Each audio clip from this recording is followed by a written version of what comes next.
Another brand new week to take you in the journey into the world of sport from the local front to international scene. I want you to fasten your seatbelt because we're about to talk sport right here on the go. Top of the morning to you, and you're welcome to Dominion Television, your channel of choice. This is Dominion Sport. I am Paul Abe Toluwanumi, and I'm not alone in the studio.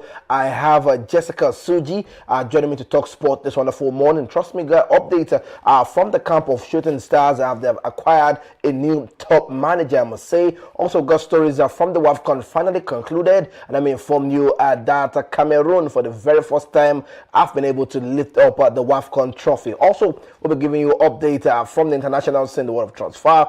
Some friendly games are played over the weekend. The Community Shield, Arsenal finally winning yet again the 18th Community Shield title. Also, let me inform you that Arsenal Lens also picked up the Coupe de France trophy against Paris Saint-Germain. We'll be serving you all of that update right here on the go. Jessica, top of the morning to you. It feels good to have you on the show this wonderful Monday morning. Wonderful morning to you, Tony, and also to the viewers. We'll be talking about the WAFCON just concluded. Now we know the champions, Cameroon, trying for the third time now to the fourth. Now they didn't see they were able to be crowned, and also we'll be talking about Shooting Star, new appointments of the coach, and also be looking forward to some preseason game. It's just giving that feeling that European football is back and La Liga is back, of course. So we are looking forward to the EPL, MPFL, the EPL, and also we'll be looking forward to I wanted to say I did not see the game. I wanted to lie. I did not see the game against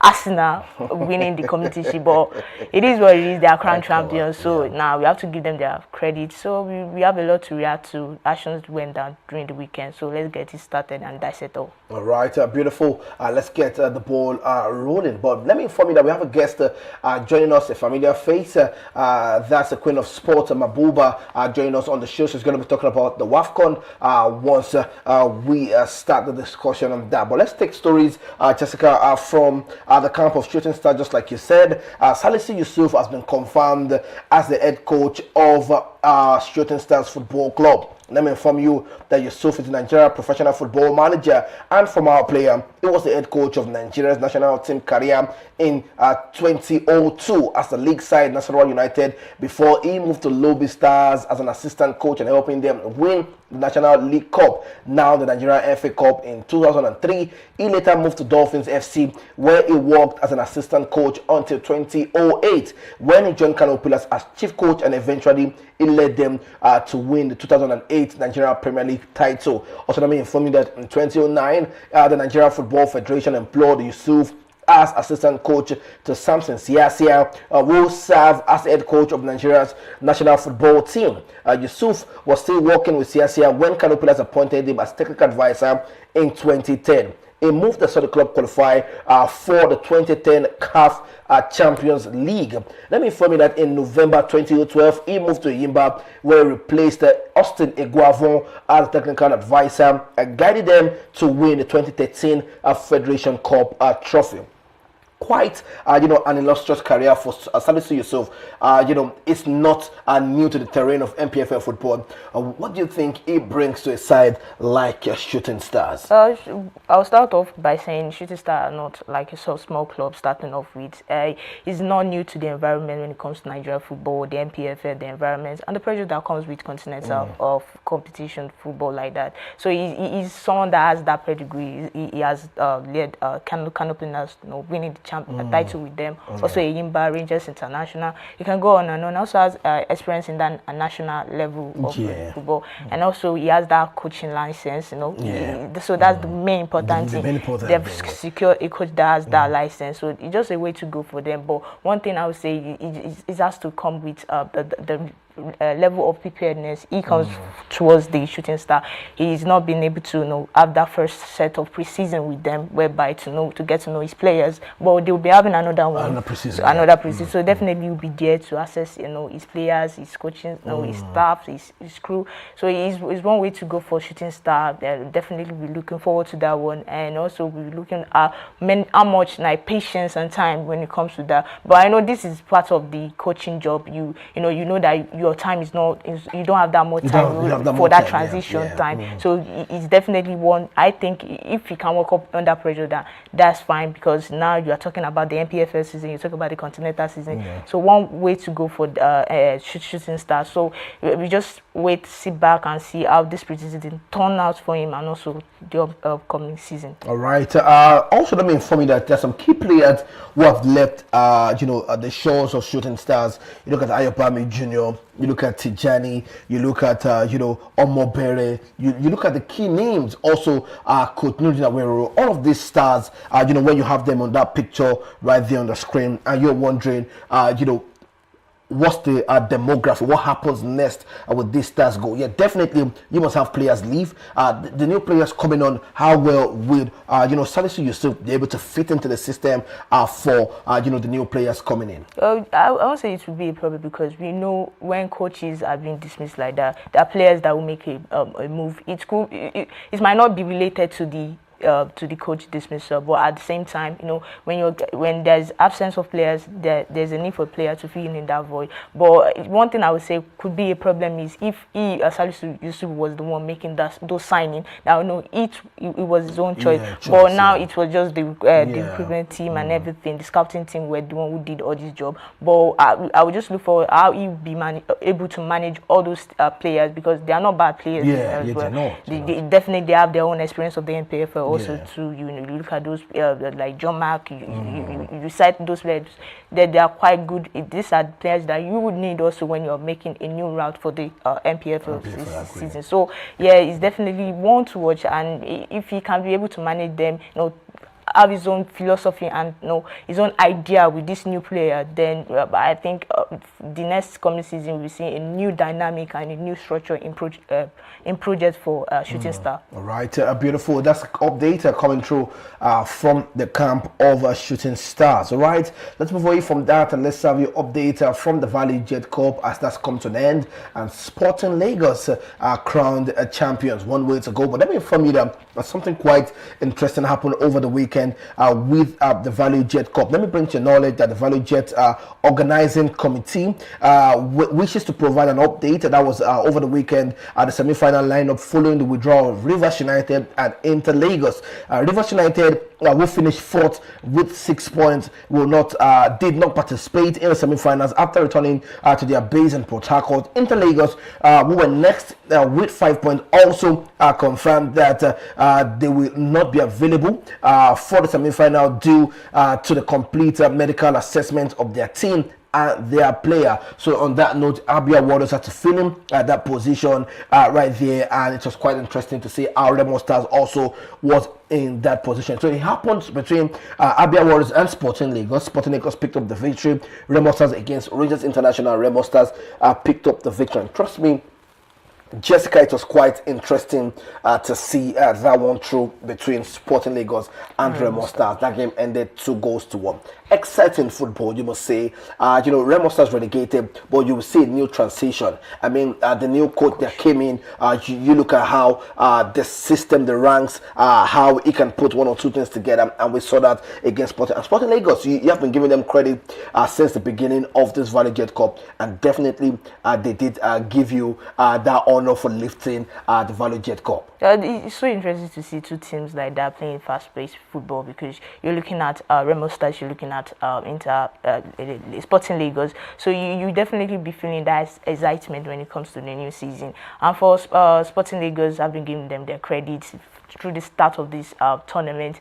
They started with the big victory against Remo Stars, because they have played against them in the opening match. So doing that, it was like they had this competition in mind to make a name for themselves when it comes to returning to the NPFL, and also giving that statement that we are ready. So it goes both ways of getting players prepared. It goes both ways for assessing all those new tactical drills and everything that the coach want to make use of. And it's so exciting, because now every team that played in this competition is looking like, we're seeing a new transition when it comes to teams like that. And for Sporting Lagos, there's no more. There's nothing to take away from them. They started off like brightly. They had that wins. They were top of the table, and playing in the final against Remo Stars. It's so sad that, just like you said, it's just so sad that not to see Remo Stars in MPFNS, because now you've seen another dimension to their football,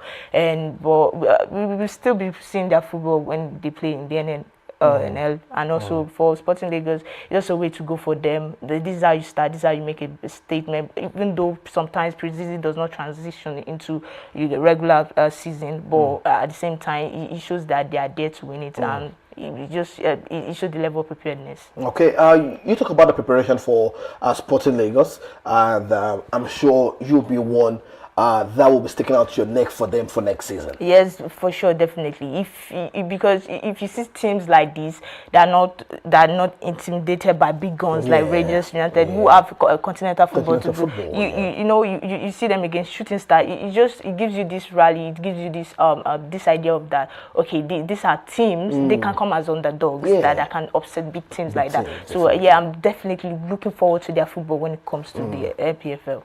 All right, that's the update from the Value Jet Cup. Big congratulations to Sporting Lagos, the tech-based club. Fantastic. There you have the semi-final that happened, and when you look at all of the pictures, with the trophy of the Sporting Lagos base side, you'll be super excited for them, especially if you're from Lagos. They call them the tech boys. No wonder they're doing great things when it comes to the world of football. Definitely, I would also be looking out for them for next season. All right, let's move away from that and let's have you update as from the world of basketball, as the Tigress has successfully secured World Cup ticket. Let me bring to your knowledge that Nigeria Junior the Tigress has secured qualification for the 2027 FIBA Under-19 Women's Basketball World Cup after defeating host Cote d'Ivoire 53-50 in a tense semi-final at the FIBA Under-18 Women's Afro Basket in Abidjan. Let me bring to your knowledge that the victory takes Nigeria into Afro Basket final for the second consecutive edition, which they played yesterday, which also guarantees one of Africa's 2 tickets to next year's Under-19 World Cup. Now, let me bring to your knowledge that yesterday was quite interesting, because I did watch that game, Jessica, and I felt the way I wanted them to win. But Mali had other options. The game ended 77, Nigeria 68. Silver in the final,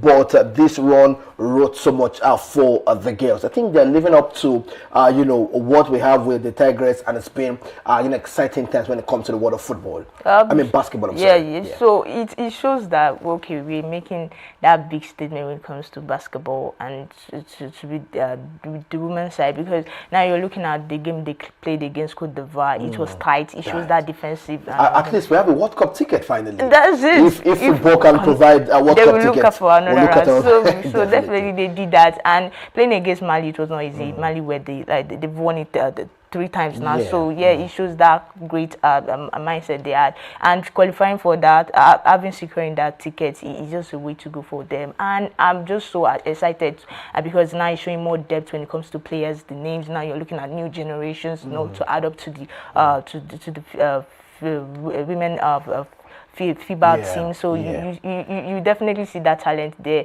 and hopefully when we come to the World Cup, where we'll be playing, which will be played in China, we'll definitely be looking forward to that, what the team can bring, and how they were able to rally from this competition, how it will transition into to the FIBA World Cup. So it's great. It's been exciting. They showed many tactical drills, the defensive, but against Mali, it was just the offensive line. They were not able to score more, and I know that they will work on that. They will work on the offensive side. So one way to go for that. The next stop is China. Hope we do our best and at least qualify to. If I can't see a semi-final, but at least a quarter-final will be okay, and maybe we can transition that into the final. All right, definitely we'll be looking at transitioning, that feat into the big stage. Remember, the senior basketball team for the female side also are preparing ahead for that FIBA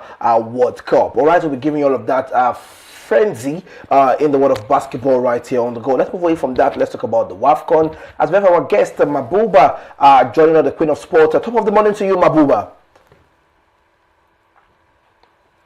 I don't know if we have Mabuba with us Morning, good this morning. morning. How Top are of you the morning to doing? you, Mabuba. Can you hear us? I can hear you clearly. Can you hear me? Yeah, can you hear me? Top of the morning to you once again. Hello? Yeah, I can hear you I can now. hear Good you. morning to you. Good morning. How are you doing? I can Great, hear you great. It's good to clearly. have you. All right. Yes, good to have you. Before the show, Same here. It's been the a show, while. you look so excited to talk about the WAFCON. Yeah, definitely, because as always, it's the biggest competition for African women's football, I mean, on the continent. And I've been following up with the competition for the past couple of weeks. So there was a whole lot of things that happened, a whole lot of excitement, a whole lot of unexpected moments that did unfold during the tournament itself. And then after getting to see Cameroon lead the title for the first time in 22 years, it was quite exhilarating seeing them lay hands on the title.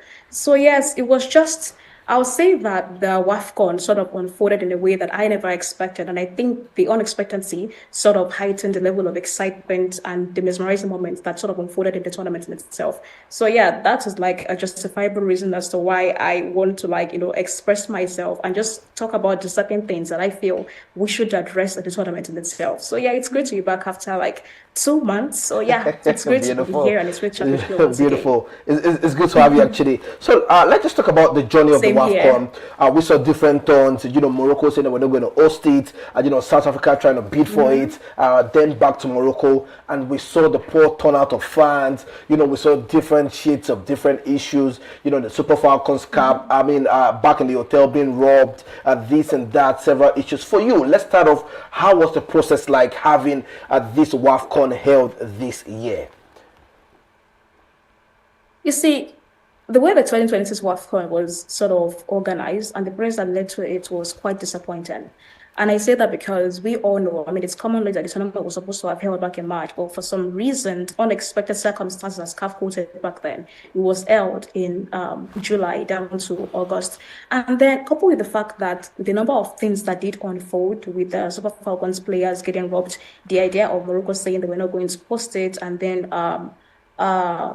I can't remember her name, but also one of the players of Nigeria also being racially abused, That's despite the Esther fact that she Okoronkwo. caught out with Yeah. the fact that the players, Esther Okoronkwo, were robbed at their own hotels. So it was quite unfortunate, as I mentioned. And it's also sort of like underlines the fact that we do not have this sense of unity amongst ourselves as Africans. Because if we should compare the state of African women's football to that of other continents, it is different. The football in Africa is different, and then the culture that we have here in Africa, same with what they have over there in Europe or in the South America, it is very, very different. So now seeing that there is also this case of racial abuse and the case of stealing amongst Africans themselves, it is just quite unfortunate.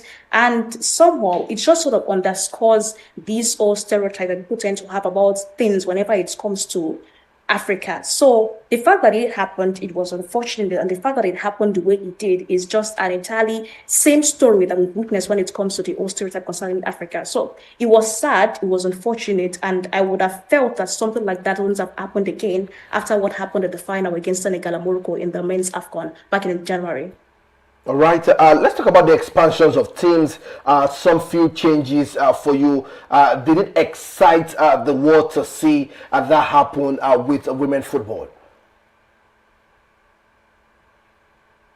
Well, the expansion of WAFCON from 12 teams to 16 teams was necessary, but the part of the world seeing it is the part whereby I'm not going to actually agree with, because we know or we understand the issue concerning the case of visibility and the promotion regarding this tournament. So, despite the fact that this tournament is more or less the biggest edition of the women's game here in Africa, it wasn't handled and it wasn't projected the way that it should have been. So, despite the fact that we had exciting moments, we saw exciting football, we saw a level of football that we never seen African women play before. We saw it right there in Morocco this year. It was just quite sad that not so many people outside Africa did get to see what we saw during the tournament. Because, as I mentioned earlier, I think the stats hold it that very few organizations had the right to broadcast this WAFCON tournament. I think just 18 of them got the right to broadcast it. So besides people who took the intentional step to say that they want to watch what women's football is like in Africa, not so many people outside Africa or beyond Africa or even in Africa did actually get to see the excitement and the mesmerizing moment that these ladies display while they're playing their games over there in Morocco. So the expansion was okay, but the way it was projected, it would have been much better. It could have actually put African women's football on the radar where it should be, and not just being some sort of All right, while we're trying to get Mabuba back on course, I still have Jessica Osuji joining me. I think it's quite interesting to have, you women talk about this side of football, right there, Jessica, and we're talking about expansion for you.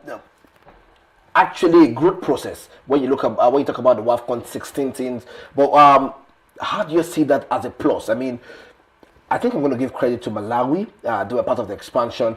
Cape Verde, some other teams. All right, Jessica, just give me your quick thoughts. It looks like we have her back quickly. Give me a quick thought. It shows more credibility because you are giving teams who are ready to play out for the competition. You're talking about Malawi. They had a brilliant campaign. They were able to show that we can be the debutants and they show what they were able to do at that competition. So it's a big plus. Hope we can get more teams involved in that. But the only disadvantage I see about it was the calculation when it comes to the group stage, where the process was not that clear. But if we can improve on that, and then way more forward to go, because now we are seeing World Cup being expanded into 48 teams.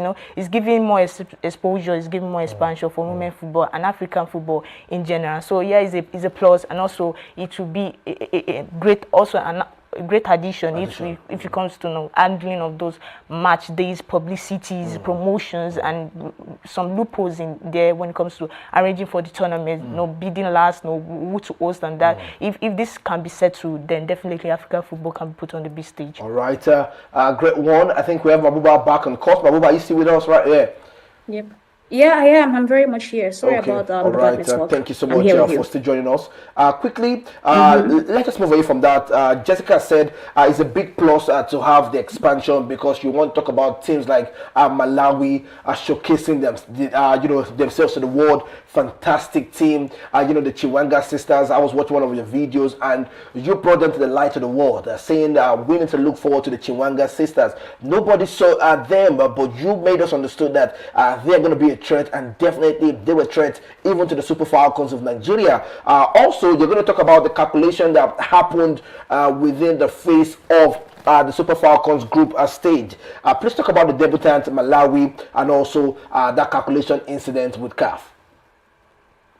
Okay, regarding Malawi being in the tournament, before I made the video that I made, whereby I spotlighted the Chawinga sisters and the entirety of the Malawi national team, I just felt that, with what we've seen at the Men's World Cup this year, the Men's World Cup, we saw quite a number of African teams, underdogs like Cape Verde, do the unthinkable. So when that happened, I just knew that for every single team that qualified for this year's WAFCON, they qualified because they had a right to be there. And with the fact that they were there, which means that there's a potential of them pulling something incredible off.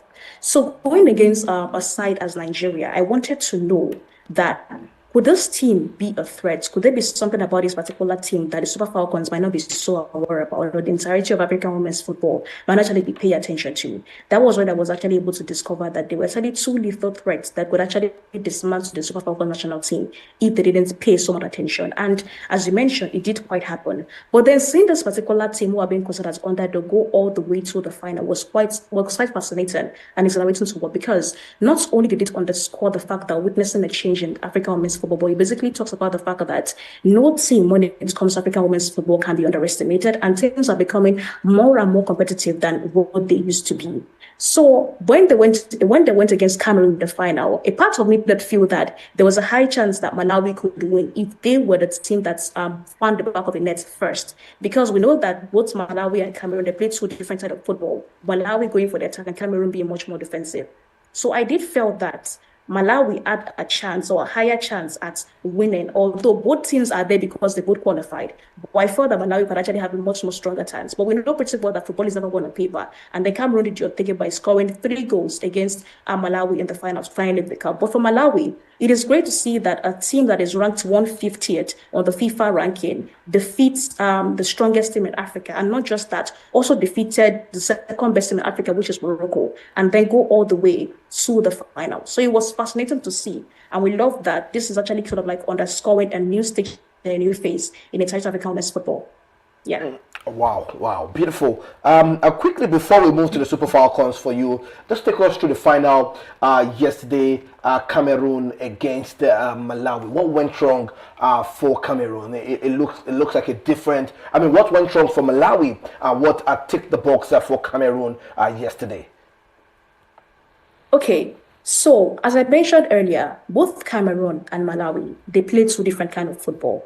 And that's sort of, it is highlighted in the number of goals at which they scored their goals as the tournament progressed, with Malawi scoring a total of 12 goals and Cameroon scoring just 5 goals. But one thing that I spotted about Cameroon throughout the tournament is the fact that they're a defensive team.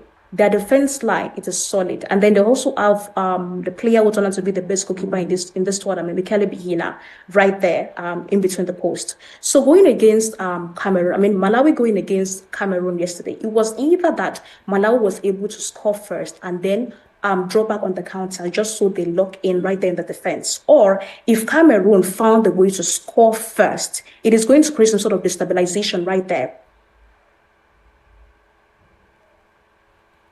All right, well, we're trying to get Mabuba back in action. Jessica, fantastic victory yesterday for Cameroon for the very first time in a long while. You're talking from the year 1991, 22 years down the line, 2004, 2014, 2016, and finally clinching the trophy. I think it's going to be a motivation, for some people this wonderful morning that you can keep trying. But one thing that keeps you on the ground, if you stop trying, you must keep trying to achieve your goal. I think I deserve a flower for that. But come on, let's just talk about, quickly that win for them, and also Malawi. How exciting were Cameroon and Malawi in this competition? For this competition, no one could have predicted that it could be a final between a debutant and those that have been trying for the third time. It just showed a relentless effort from the Cameroon side. It shows that level. They throughout this competition, even the game against Nigeria, that defensive line, I feel they were more organized.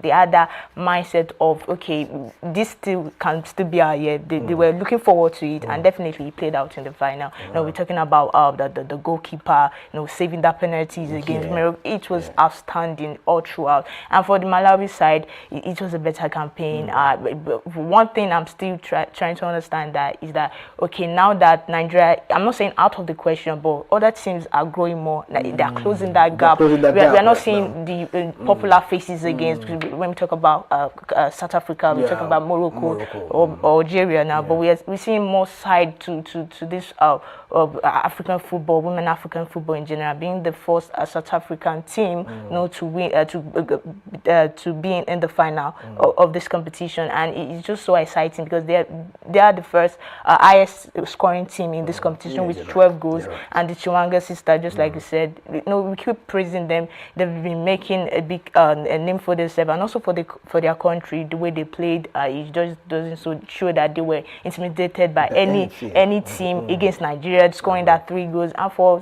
Cameroon, it just showed the level of investment, because I saw Samuel Eto'o in the, it gives that feelings that, okay, this is women African football. There are many eyes looking into it, and many supports and rallies for that, because you can see him celebrating. Now you are not only seeing him in the men for the men's side, you are seeing him in the women's side, showing that support, and also it's been great all through the competition in general. We're seeing different phases. The only sad thing is that Nigeria is not there, and we're not even able to secure or pick up the qualification. So it's just so sad, but at the same time, it's something I look forward to, the competition level, that intensity when it comes to competition like this. All right, beautiful. We have Mabuba back with us. Mabuba, thank you once again for still joining us. We're sorry for for the break from your end. Are you with us?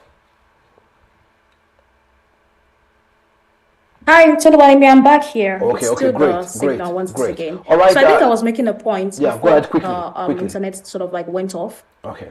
Yeah, go ahead quickly. Go ahead and finish up your Okay, so point but quickly. the primary reason as to why I said that Malawi did fall to Cameroon is the fact that early in the first half, Malawi did had a chance to score when Temwa was right in front of goal. They had a chance to score even though the goalkeeper was right there. I felt that there could have been better ways at which Temwa took that shot when Malawi were right in front of the Cameroonian goal.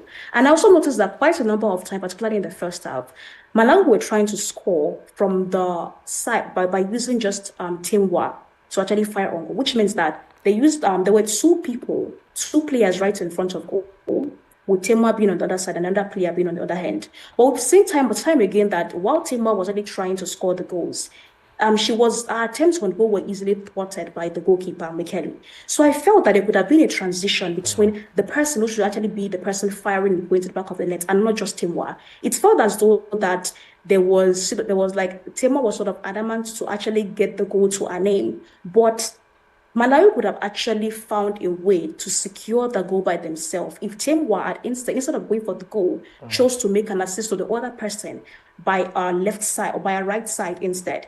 So if Cameroon, or if Malawi rather, had found a way to get the goal into the back of the net early into the first half, and maybe had decided to adopt a defensive strategy going into the second half, that trophy would have as well been Malawi to take and not just Cameroon. So Cameroon did make Malawi pay for them not taking their chances in the first half. When they scored the first goal, the second goal, I just knew that it was over, because for a side like Cameroon, whereby their defense has been the best in this tournament so far, coming back from 2 goals down is more or less impossible, and I think they did underscore that by scoring one more goal to make it 3. So the primary mistake that Malawi made in the final while going against Cameroon is the fact that rather than Temwa being the person going on goal, they could have made a quick transition by passing the ball to the other person on the right-hand side and making that person firing the goal instead. Because when she is with the ball, Michele will be focused on her. But if there was a quick transition to the other person on the right side, that person could have found the back of the net if she gets a right footing on the goal. So that was a primary mistake. Both teams were fantastic. They played awesome football. By the end of the day, only one person can be the winner, and that we saw was Cameroon.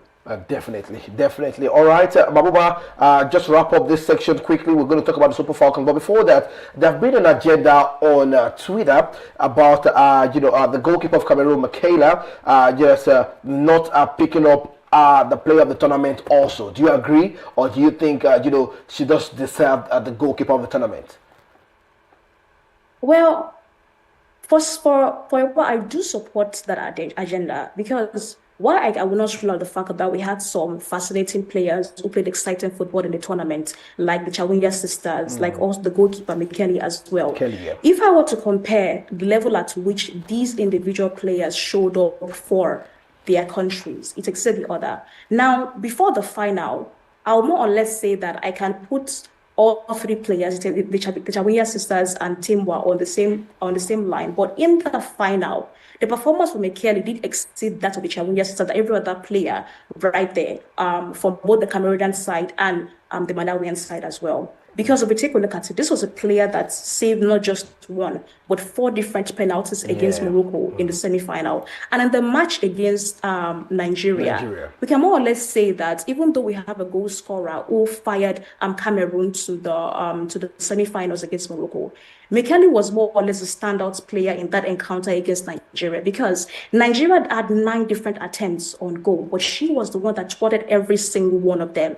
If you had a not so good goalkeeper in front of goal going against the Super Falcons, Nigeria would have definitely scored not once, not 2, but maybe 3 or more goals to their name. So this was a player that not only stood up, but a 22-year-old player who took our team from the group stage down to the final and also delivered the best performance right there at the final to finally give our side a trophy that has eluded since 2004. So yes, I am in support of that agenda, but at the same time, I'm not going to rule out the performance of other players. But if I were to pick my own best player of the tournament, I would definitely give it to Michaela Bihena.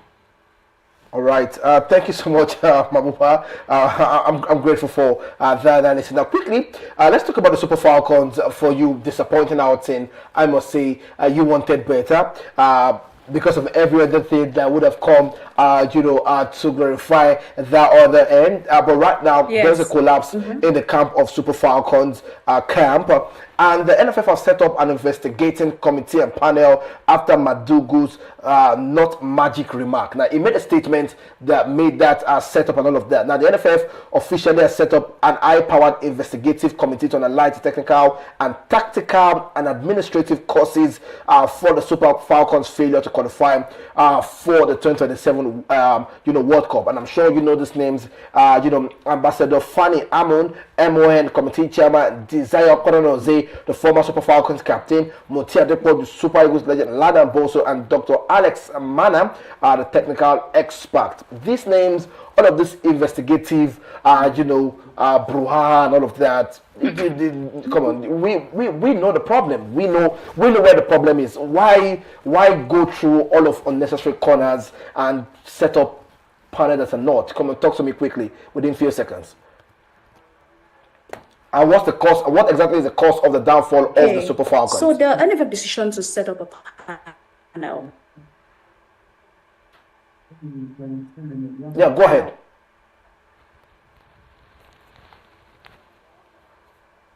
All right, yes, we're trying to get that back, but Jessica, over to you. That question, I'm sure you heard me. Let's just take it from there.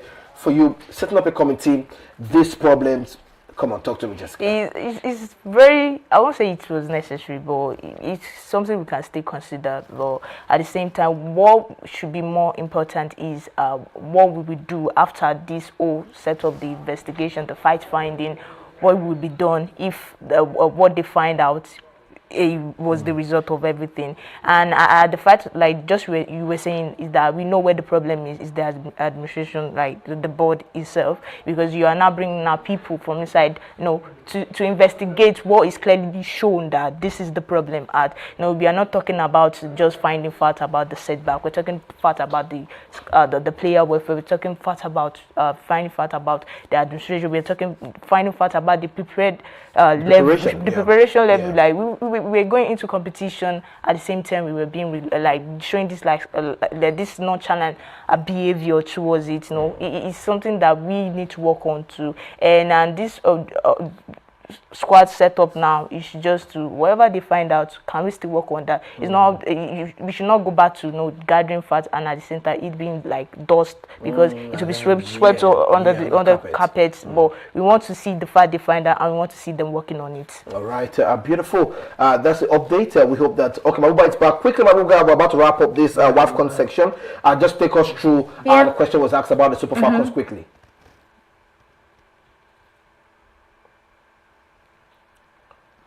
All right, we know we're trying to get all of that in action. Let's move away from that. Let's talk about the FA Cup. Fantastic victory for Arsenal as they lift their 18th Community Shield title. I know my director will be super excited for this update, because he saw me this morning asking me. I did not wish him congratulations. Now I'm wishing you congratulations for winning the Community Shield. Now let me inform you that the Community Shield trophy, it's a trophy. It's not.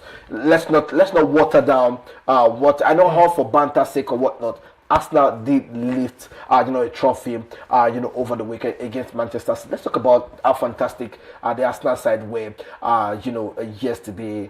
Enzo Maresca, it's not a topic to start the discussion with, but Jessica, you can start from there. You saw it looks like the Pep lens is over. It looks like everybody's wondering where are we right now. And Arsenal, proper dominance yesterday. The new signing Tizzoli's fantastic 2 assists yesterday. Martin Odegaard showed, the prime Martin Odegaard. We know Martin Odegaard looks like. And, you look at the midfield, Declan Wright bossing, 120 million signing of, Anderson, Bruno Guimaraes, fantastic signing also. David Raya showing why he's still one of the best goalkeepers in the world, and all of that just quickly within a few minutes. I'm so happy for them, if I could put that in that way. But the way Arsenal attacked the game, came into the game with that so much intensity, scoring just 23 seconds into the game, it destabilized the opposition teams, or for whatever they have prepared when looking forward to attack. And for Arsenal, they keep when when they scored that first goal, they did not stop. They went on again to score the second goal. And just like you said, the new signing was showing 2 assists. It's a way to make way for yourself to get familiar with the intensity of EPL, and you just like we are saying, we can't water down that it is not a trophy. This is not a preseason game. This is a trophy.